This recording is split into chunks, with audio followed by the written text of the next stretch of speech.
Olá, bom dia a todos, boa tarde, boa noite, dependendo de onde vocês estejam.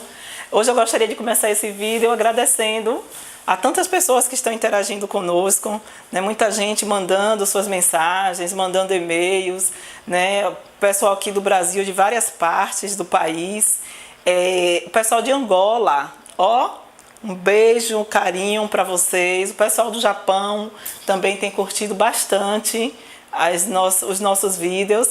Então hoje eu quero começar agradecendo e dizer que continuem, né? Esse trabalho ele é feito com muito carinho. A ideia é ajudar mesmo, é socializar o conhecimento para que a gente torne a vida das pessoas, tanto dos profissionais quanto das famílias, um pouco menos sofrida do que tem sido, né? Eu bem sei o desafio de alfabetizar uma pessoa dentro do espectro. A partir de hoje, nós vamos começar com vídeos um pouco mais práticos, né? Começando mesmo a botar a mão na massa, o que nós podemos fazer. E vamos iniciar pensando na alfabetização.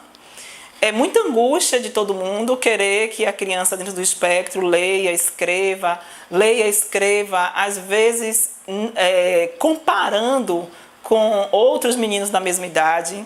E nós temos que serenar nossa angústia, porque o transtorno do espectro autista, a premissa dele é um atraso no desenvolvimento. Então não dá para olhar para a nossa criança, né, e compará-la com outras crianças ainda que da mesma idade. Não é à toa que nós conversamos em vídeos anteriores sobre adaptação curricular, né, sobre adaptação de todo o ambiente, que nós conversamos sobre temporalidade, respeitar o tempo dessas pessoas. Por quê? Porque nós estamos falando de pessoas que têm atraso no desenvolvimento. Ok? Temos que considerar o que é fato. Gostaríamos que fosse de um jeito, gostaríamos que fosse de outro, mas não é. Essa é a realidade que nós temos, a partir dessa realidade que nós temos que começar. Existem alguns empecilhos quando nós pensamos na alfabetização. O que eu percebo de muitas escolas, de muitas pessoas que estão trabalhando a intervenção, é a necessidade de ir diretamente para o conteúdo. Então, a pessoa quer trabalhar as letras, a pessoa já quer trabalhar os números, né? Quer trabalhar as cores, quer trabalhar uma série de conteúdos que muitas vezes a gente tem que se questionar se a criança já tem capacidade de assimilar aquele conteúdo. Na verdade, não é falta de capacidade.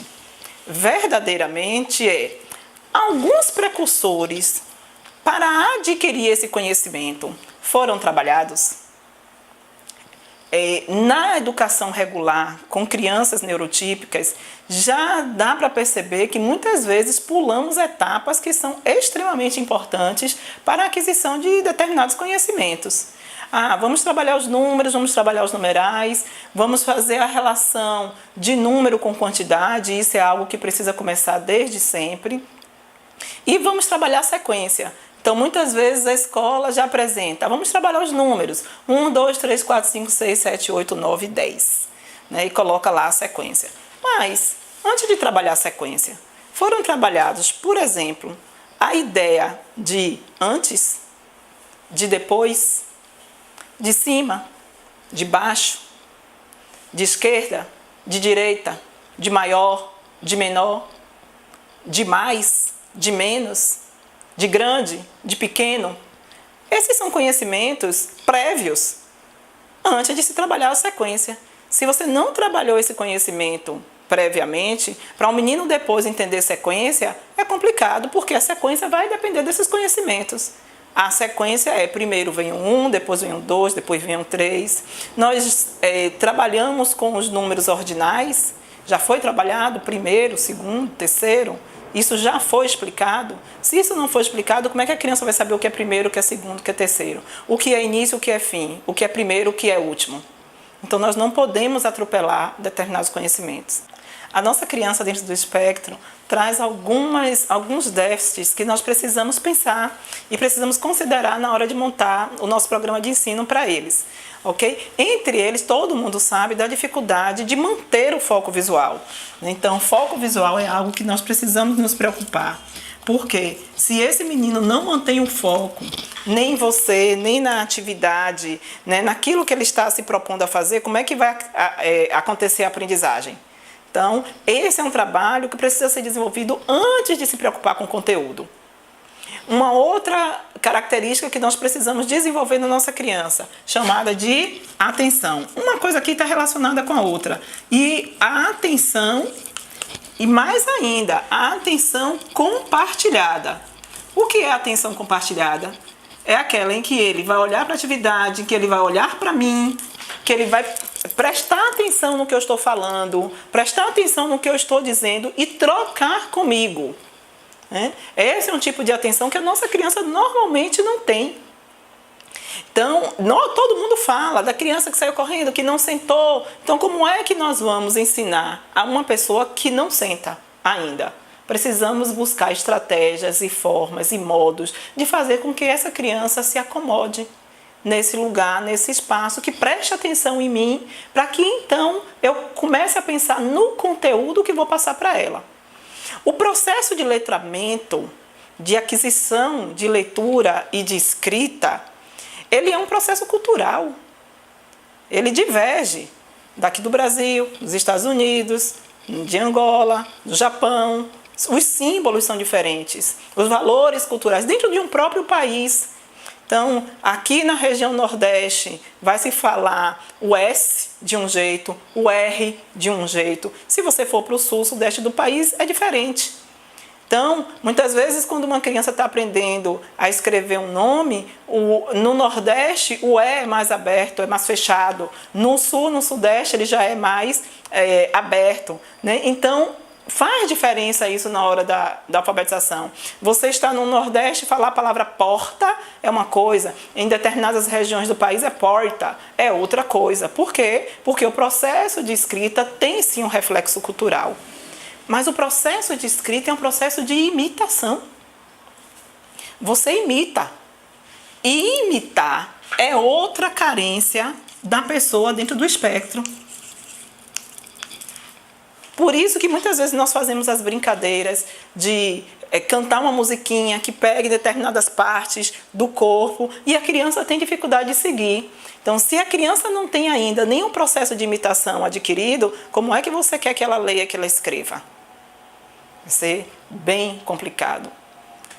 Muitas vezes, e principalmente para as crianças que são não verbais, ela precisa apontar. Apontar é outra coisa, outra característica que precisa ser trabalhada, principalmente nas crianças não verbais. Porque ela pode ler, porque a criança não verbal ela é capaz de ler. E ela vai ser capaz de interpretar. E quando você for fazer os questionamentos, a avaliação do texto que ela leu e saber se ela aprendeu ou não, é porque ela vai apontar. Ela vai aprender as letras e você vai perguntar, cadê a letra A, cadê a letra H, cadê a letra F? Ela não vai responder, mas ela vai poder ser capaz de apontar. Se ela não aponta, como é que nós vamos trabalhar isso? Todos nós sabemos da grande característica do autista de uma excelente memória. Eles têm uma excelente memória, a grande maioria deles. Mas o problema não é só jogar a informação na memória, é evocar essa informação da memória. E na hora de evocar, né, de resgatar o que foi guardado, isso tem dificuldade para ele. Né? Porque muitas vezes a informação está guardada em caixinhas, em espaços muito diferentes dentro da memória, dentro da estrutura desse sujeito, e na hora que ele vai resgatar é difícil. Então nós precisamos fazer trabalho para garantir memória. Fora tudo isso, ainda tem as coordenações. Toda a coordenação que qualquer criança precisa para começar o processo de escrita. Não só de escrita e leitura. Então, é claro que a pega do lápis é uma coisa muito importante. Aí alguns deles vão ter dificuldade em alguns tipos de coordenações. A gente sabe da coordenação motora fina, e tem muita coisa na hora de falar sobre isso. Mas eles também têm dificuldade na coordenação visomotora, que é aquela coordenação que nós vamos aliar o olhar com a escrita. E essa coordenação visomotora, ela precisa ser trabalhada porque Principalmente quando nós vamos trabalhar em planos diferentes. Imagine um aluno está aqui sentado, eu estou aqui no quadro escrevendo e ele precisa vir, escrever, olhar e voltar e escrever. Muitas vezes ele vem, ele olha, ele identifica a letrinha, ele vai, escreve, mas ao retornar ele se perde. Onde eu estava? E aí ele para. Lembre que eles têm uma dificuldade de iniciativa. Mas tem também a dificuldade com a coordenação áudio-motora, que é relacionar o som com a escrita. E nós sabemos que para que essa escrita aconteça, eu preciso desenvolver essa coordenação. Ok?